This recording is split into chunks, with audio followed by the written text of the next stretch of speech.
तो वहीं केंद्र सरकार से बिना अप्रूवल लिए प्रधान सचिवों को प्रमोट करके आउट ऑफ रूल बनाए गए अतिरिक्त मुख्य सचिवों की नियुक्ति पर कैग ने सवाल उठाए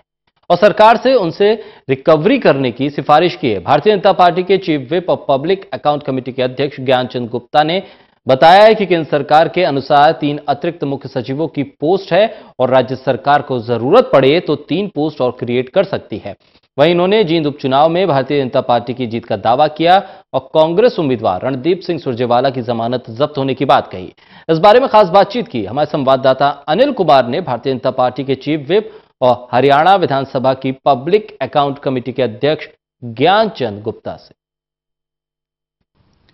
भाजपा ने दावा किया है कि जींद उपचुनाव भाजपा भारी मतों से जीतेगी। इस समय मेरे साथ हैं भाजपा के चीफ विप ज्ञानचंद गुप्ता। इनसे जानते हैं कि वो ये बात किस आधार पर कह रहे हैं। जी देखिए गाबा जी, जिस प्रकार से आज पूरे प्रदेश के अंदर भारतीय जनता पार्टी की हवा है, भारतीय जनता पार्टी के जो विकास के कार्य हुए हैं उनका लेकर के लोगों के अंदर एक विश्वास बना है। उसी कारण से मैं ये कह सकता हूं कि आने वाले जींद के उपचुनाव में भारतीय जनता पार्टी भारी बहुमत से जीतेगी। वहाँ जो हमारे प्रत्याशी हैं श्री कृष्ण मिड्डा जी, बहुत ही जिनके परिवार के बारे में एक लोगों के मन के अंदर एक आदर है, एक सम्मान है, क्योंकि उनके पिताजी ने जिस प्रकार से जींद के लोगों की सेवा की है और आज जिस प्रकार से विपक्षी जो पार्टियां हैं उनके कैंडिडेट्स आए हैं,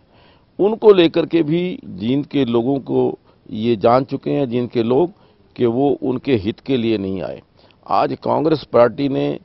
श्री रणदीप सुरजेवाला को अपना उम्मीदवार वहां से बनाया है और ये बड़ा हास्यास्पद है कि किस प्रकार से लोकतंत्र का मजाक उड़ाया जा रहा है। एक सीट अगर वैसे तो उनकी जमानत जब्त होगी, लेकिन खुदा न खास्ता कोई किसी कारण से वो जीत जाते हैं तो उसी टाइम उनको दूसरी सीट कैथल की सीट खाली करनी पड़ेगी। ये वो बताएं कि वो जींद के लोगों को धोखा देंगे या जो कैथल के लोगों ने चुन करके उनको भेजा है वो उनको धोखा देंगे। आज सुरजेवाला जी, जिन्होंने पिछले 4.5 साल के अंदर केवल विधानसभा के अंदर 6 सीटिंग अटेंड की है और 6 सीटिंग के अंदर भी कोई कैथल के लोगों की बात नहीं की, कैथल के विकास की बात नहीं की, केवल एक राजनीति, केवल एक दोषारोपण करने के अलावा उन्होंने कुछ नहीं किया। जो व्यक्ति राज्यसभा चुनाव के अंदर अपना जो वोट है, जो बहुत कीमती वोट होता है, वो अपना रद्द करवा सकता है किन्हीं कारणों से, तो मैं समझता हूं कि ऐसा व्यक्ति जो पार्टी को भी धोखा दे सकता है, कैथल के लोगों को भी धोखा दे सकता है और वो जींद के लोगों के साथ किस प्रकार से खड़ा होगा ये देखने का विषय है। और बाकी जो इंडियन नेशनल लोकदल है, मैं समझता हूं कि आपस में पार्टी के विभाजन के पश्चात दोनों पार्टियां अपने अस्तित्व की लड़ाई लड़ रही हैं। गुप्ता जी, जिस तरह आपने कहा कि भाजपा भारी मतों से जीतेगी जींद उपचुनाव, लेकिन कांग्रेस तो आरोप लगा रही है कि आप मांगेराम गुप्ता को गाड़ी में बैठा के ले गए और लाखन माजरा में उतार दिया, तो जींद के लोग वोट क्यों देंगे भारतीय जनता पार्टी को? देखिए, ये बिल्कुल सरासर झूठ है और जो कांग्रेस के प्रवक्ता हैं बालमुकुंद शर्मा जी, उन्होंने जो चैनल के ऊपर इस प्रकार का बयान दिया है, मैं उनको कानूनी नोटिस भेजने वाला हूं। आज तक लगभग 1.5 साल या 2 साल हो गए, आज तक मैं एक बार भी जींद नहीं गया। और मांगेराम गुप्ता जी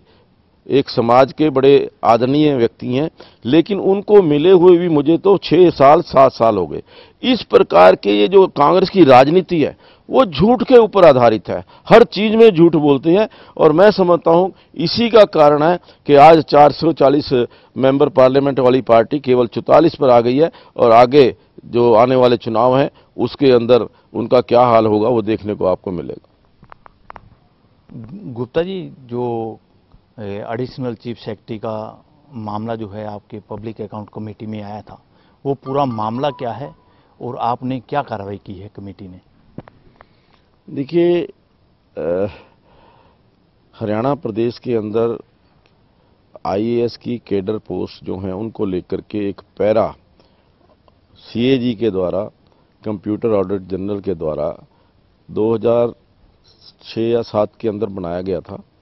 और उसके पश्चात वो पैरा अब हमारी पीएससी के सामने आया और हमने उसके ऊपर गहनता से विचार किया, तथ्यों के ऊपर जानकारी ली और जानकारी के बाद पाया कि ये जो एडिशनल चीफ सेक्रेटरी की पोस्ट क्रिएट की गई हैं वो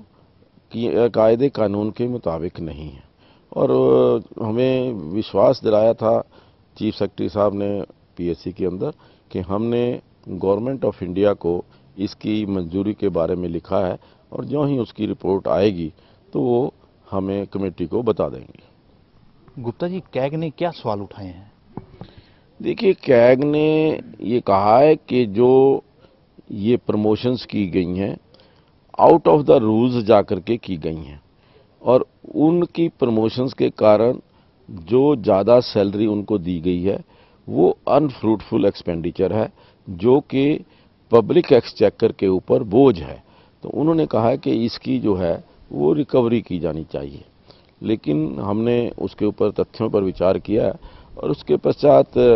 सरकार की तरफ से कुछ तथ्य दिए गए हैं और उन्होंने कहा है कि गवर्नमेंट ऑफ इंडिया से हमने परमिशन मांगी है। अगर परमिशन, वो मुझे लगता है कि जो परमिशन की बात कर रहे हैं वो कुछ ही दिनों में आ जाएगी, आने के बाद जो उसके ऊपर फिर दोबारा विचार किया जाएगा। गुप्ता जी, कितने आईएएस हरियाणा में होने चाहिए और कितने एडिशनल चीफ सेक्रेटरी होने चाहिए और कितने प्रिंसिपल सेक्रेटरी होने चाहिए और पूरा कैडर बेस क्या बनाया गया, क्या आधार रखा है? देखिए, जहाँ तक मैं तो केवल इतना जानता हूँ कि 3 जो पोस्ट हैं वो कैडर पोस्ट हैं आईएएस की, जो चीफ सेक्रेटरी लेवल की पोस्ट है एडिशनल चीफ सेक्रेटरी, और 3 पोस्ट सरकार और क्रिएट कर सकती है। इसके अलावा गवर्नमेंट ऑफ इंडिया की मंजूरी के पश्चात और कोई पोस्ट क्रिएट की जा सकती हैं, लेकिन अभी तक इस बारे में कोई भी परमिशन वो अभी तक नहीं आई है। गुप्ता जी, कितने एडिशनल चीफ सेक्रेटरी हैं इस समय? एग्जैक्ट तो नहीं, लगभग 24 या 25 एडिशनल चीफ सेक्रेटरीज यहाँ हरियाणा सरकार के अंदर हैं। ये थे मेरे साथ भाजपा के चीफ व्हिप ज्ञानचंद गुप्ता। इन्होंने कहा है कि पब्लिक अकाउंट कमेटी में एडिशनल चीफ सेक्रेटरी का मामला आया था और चीफ सेक्रेटरी ने कहा है कि वो 45 दिन के अंदर रिपोर्ट दे देंगे। वहीं इन्होंने ये भी कहा है